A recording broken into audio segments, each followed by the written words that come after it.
नमस्कार, मैं हूं श्रेयोशी और आज हम बात करेंगे देश के सबसे बड़े लोकतंत्र के सबसे बड़े धोखे की।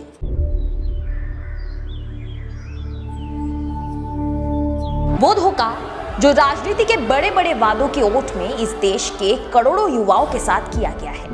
सुबह 4 बजे उठकर पसीना बहाने वाला युवा, 10 बाई 10 के कमरे में अपनी जवानी खपाने वाला छात्र जब परीक्षा केंद्र से बाहर निकलता है तो उसे नौकरी की उम्मीद नहीं बल्कि पेपर लीक की खबर मिलती है।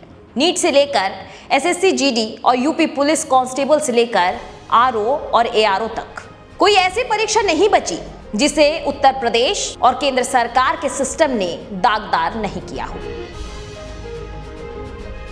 आज हम सिर्फ खबर नहीं दिखाएंगे, आज हम इस पूरे लीक तंत्र का वो पूरा कच्चा छिट्टा आपके सामने रखेंगे जिसे देखकर आपकी रूह कांप जाएगी।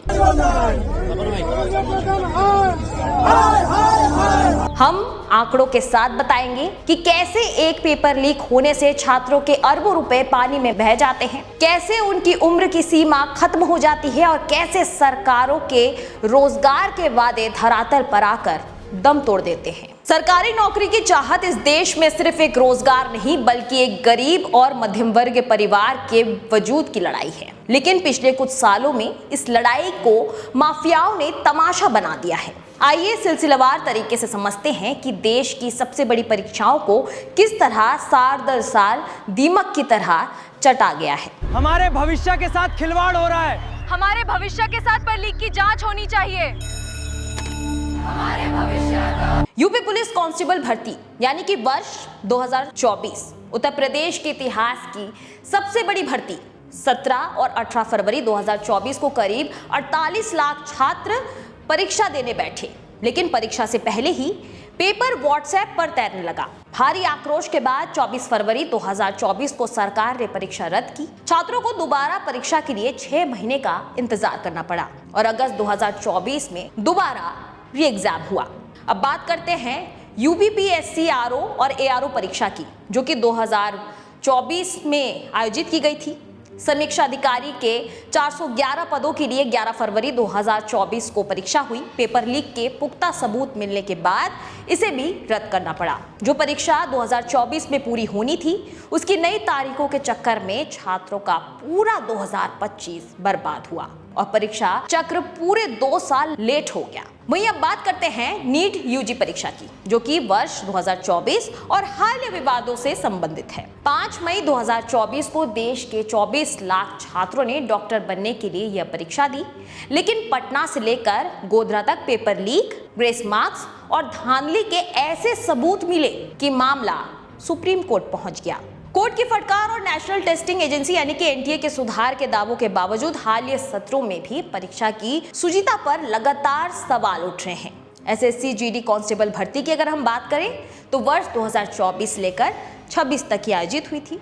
मार्च और फरवरी 2024 में हुई एसएससी जीडी परीक्षा में तकनीकी गड़बड़ियों के बाद कुछ केंद्रों पर दोबारा परीक्षा करानी पड़ी। सिलसिला यही नहीं रुका। मई 2026 में ही ग्रेटर नोएडा और रांची से एसटीएफ ने एक ऐसा सर्वर गैंग और टेक माफियाओं को दबोचा जो सीधे परीक्षा प्रणाली में सेंध लगा रहे थे। जब कोई पेपर लीक होता है तो हुक्मरान कह देते हैं कि हम दोबारा परीक्षा करा लेंगे। लेकिन क्या इस सिस्टम को अंदाजा भी है कि एक अदद परीक्षा देने के लिए एक गरीब बाप अपनी कितनी रात की नींद बेचता है? आइए इस देश के छात्रों का इकोनॉमिक लॉस यानी कि आर्थिक नुकसान आपको समझाते हैं।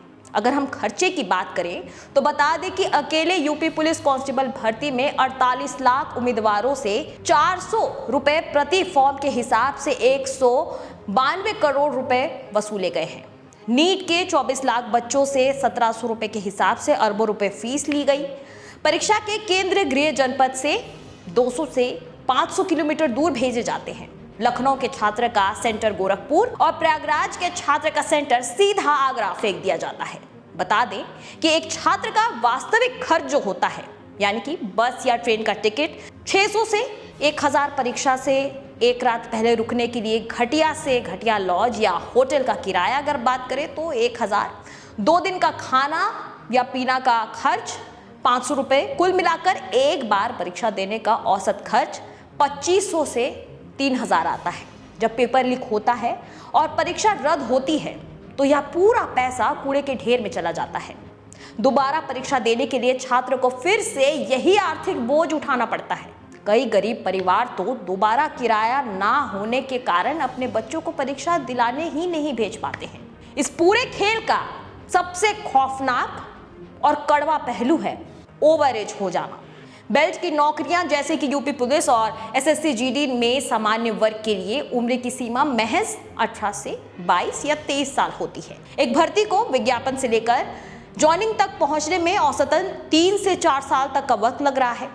2024 की भर्तियां जब पेपर लीक के कारण टलते टलते 2026 तक खिंचती हैं, तो इस देश के 3 से 5 लाख युवा ऐसे हैं जो बिना कोई परीक्षा पास किए सिर्फ सिस्टम की नाकामी की वजह से ओवरएज हो जाते हैं, यानी कि उनकी उम्र की सीमा समाप्त हो जाती है। उनकी कोई गलती नहीं थी सिवाय इसके कि उन्होंने इस देश के सरकारी सिस्टम पर भरोसा किया था। अब बात करते हैं दावों की। केंद्र सरकार ने रोजगार मेला के तहत 10 लाख सरकारी नौकरियां देने का ढिंढोरा पीटा था, लेकिन धरातल की सच्चाई ये है कि इनमें से अधिकांश नौकरियां नई नहीं थी, बल्कि रेलवे और डिफेंस की बरसों से अटकी पुरानी भर्तियों के ज्वाइनिंग लेटर थे। वहीं उत्तर प्रदेश सरकार ने हर साल पारदर्शी भर्तियां देने का दावा किया था, लेकिन सच्चाई ये है कि यूपी एसएससी और पुलिस भर्ती बोर्ड की प्रक्रियाएं इतनी कछुआ चाल से चलती है कि युवा डिप्रेशन का शिकार हो रहे हैं। आज युवाओं के बीच जो आक्रोश है वो सिर्फ नौकरियां ना मिलने का नहीं है, वो आक्रोश इस बात का है कि जिनकी आंखों के सामने चंद लाख रुपयों के लिए उनके सालों की मेहनत को बेच दिया जाता है। नेशनल टेस्टिंग एजेंसी यानी कि एनटीए से लेकर राज्य के भर्ती बोर्ड तक कड़े कानून जैसे कि पब्लिक एग्जामिनेशंस एक्ट 2024 बनने के बावजूद अगर पेपर लीक माफिया आज भी खुलेआम घूम रहे हैं तो वो यह सीधे तौर पर प्रशासनिक तंत्र की नाकामी है।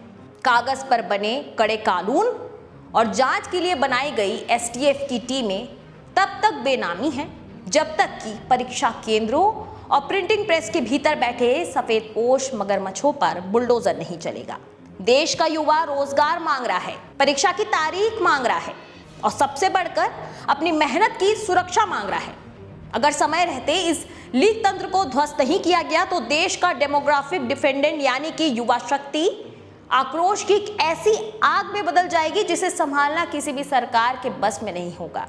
इस रिपोर्ट पर आपकी क्या राय है, हमें कमेंट में जरूर बताएं। हमारे चैनल को लाइक करें, शेयर करें और सब्सक्राइब करना ना भूलें।